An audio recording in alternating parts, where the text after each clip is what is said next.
Hello friends, আজ আপনাদের সাথে শেয়ার করব চিকেন মোমো রেসিপি। এখানে তাই চিকেনের কিমা নিয়ে নিয়েছি, মশলাটাও এদিকে কষানো হয়ে গেছে, তাই উপর থেকে চিকেনটা দিয়ে নিচ্ছি। চিকেনটা পুরোটা দিয়ে নেব। চিকেনটা অল্প একটু কষিয়ে নেব। চিকেনটা একটু কষিয়ে নেওয়ার পর এখানে 2 চামচ সয়া সস দিয়ে দেব। 2 চামচ সয়া সস দিয়ে এবার দিয়ে দেবো 1 চামচ মতো ভিনিগার। আমার এখানে 750 গ্রাম মাংস আছে, আপনারা যেই পরিমাণ মাংস নেবেন ওই পরিমাণই সস আর ভিনিগারটা দিয়ে নেবেন। চিকেনটা আর একটু কষিয়ে এদিকে চিকেনে জল ছেড়ে দিয়েছে। জলটা শুকনো হয়ে আসলেই এবার দিয়ে দেব 2 চামচ টমেটো সস।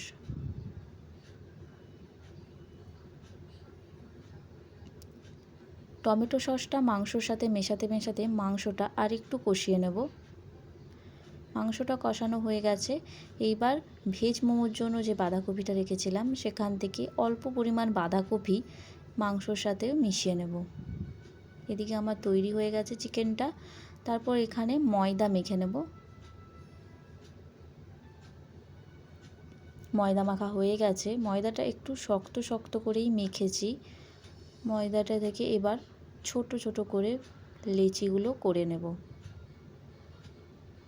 এদিকে লেচি করে লুচির আকারে বেলাও হয়ে গেছে। এইবার এখানে পুর ভরে নেব। পুর দিয়ে এবার মোমোর আকারে মুড়ে নেব। ভালোভাবে একটু চেপে চেপে মুড়ে নিতে হবে যাতে ভেতর থেকে পুরটা না বেরিয়ে আসে। হয়ে গেছে। এদিকে বেশ কিছুটা মোমো আমি বানিয়েও নিয়েছি।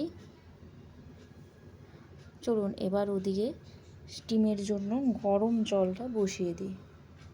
জল থেকে এখনও ফুট উঠেছে নাকি ওটাই দেখে নেব।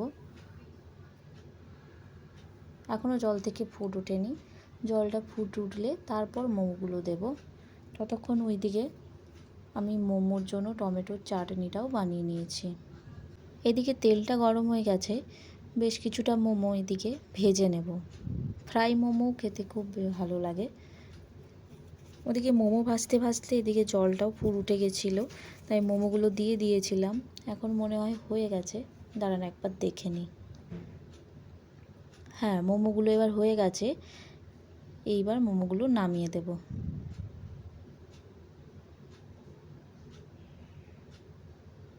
মোমোগুলো নামিয়ে নিয়েছি। এদিকে স্টিম মোমোও তৈরি, ওদিকে ফ্রাই মোমোও তৈরি। আপনারাও বাড়িতে তাড়াতাড়ি টেস্টি টেস্টি মোমো বানিয়ে